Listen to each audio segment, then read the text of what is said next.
Before there were roads, before there were kingdoms, before there were churches, before there were names.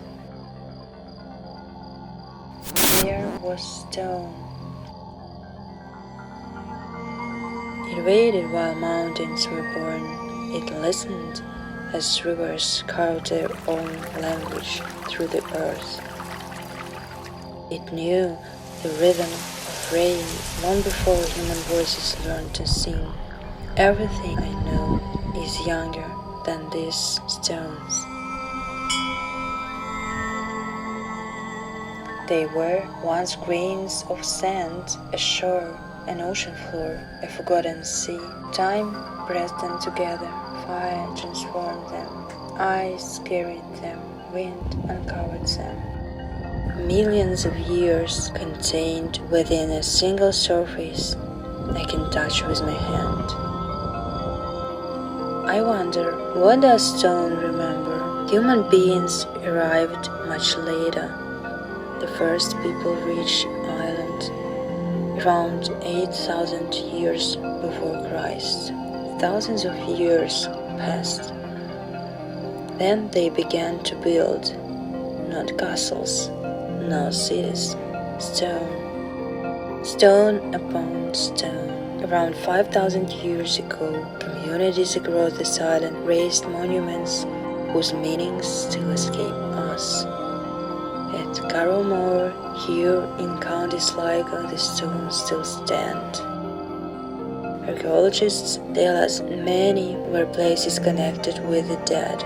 Perhaps they were also places devoted to the living, to memory, to prayer, to the turning of the seasons, to beginnings, to endings. We know fragments, the stones no more. Who were they? What names did mothers whisper over the sleeping children?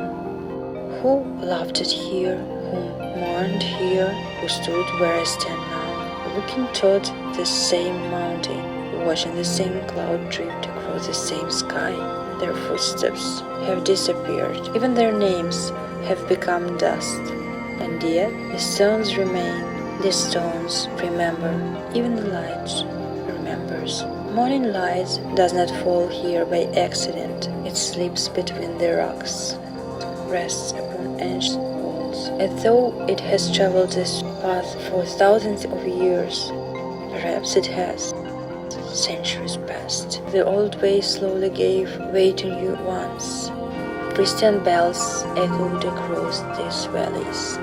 Monasteries rose, abbeys welcomed pilgrims, scholars, and those searching for God. Empires came, empires disappeared. Kings believed they ruled forever. They did not. The stones remained. Sometimes I wonder if our ancestors understood something we have forgotten, not because they knew more than we do. Perhaps they simply listened more carefully. Perhaps they didn't imagine themselves standing above nature. Perhaps they understood that they belonged to it, that every river was a companion, every mountain a teacher, every sunrise a beginning. In the Bhagavad Gita, Krishna says, the unreal has no lasting experience, the real never ceases to be. I often think about those words here. Everything we build eventually fades.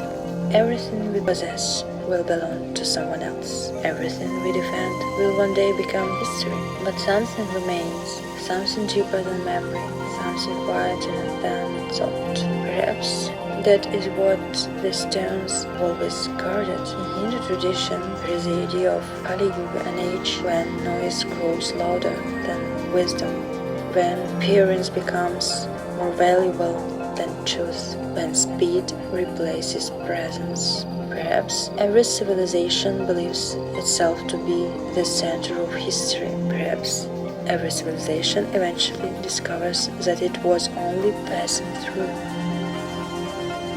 Our buildings reach higher than ever before. Our machines move faster than ever before. Our voices travel across the world in an instant. Yet silence has become difficult to hear. Standing here, I don't feel important, and strangely, that is comforting. The mountain does not know my name, the river does not know my profession. The stone do not care how many people remember me. He asked another question. How did I live? Did I notice the light? Did I leave kindness behind me? Did I become fully present for even a single moment? Perhaps this is why places like Sligo feel sacred. Not because they belong to one religion, not because every mystery has been solved, because mystery is still allowed to exist. The landscape asks nothing of us except attention. It does not hurry us and doesn't entertain us. It simply waits, as it always has. One day, our own civilization will also become archaeology. Glass will become sand again, steel will rust, concrete will crack, or towers may become hills. Someone will walk among the remains, wondering who we were, what we believed, why we lived as we did. They may never know our names, just as we do not know the names of those who raised stones. But perhaps names are not the deepest form of memory. Perhaps memory lives in places, in rivers, in fields, in birdsong, in wind, in silence, in light, in sound. The stones remember, the sky remembers, the river remembers, the earth remembers. And as I leave this place, I realize perhaps I was never here to remember the stones. Perhaps I came here so that the stones could remember me.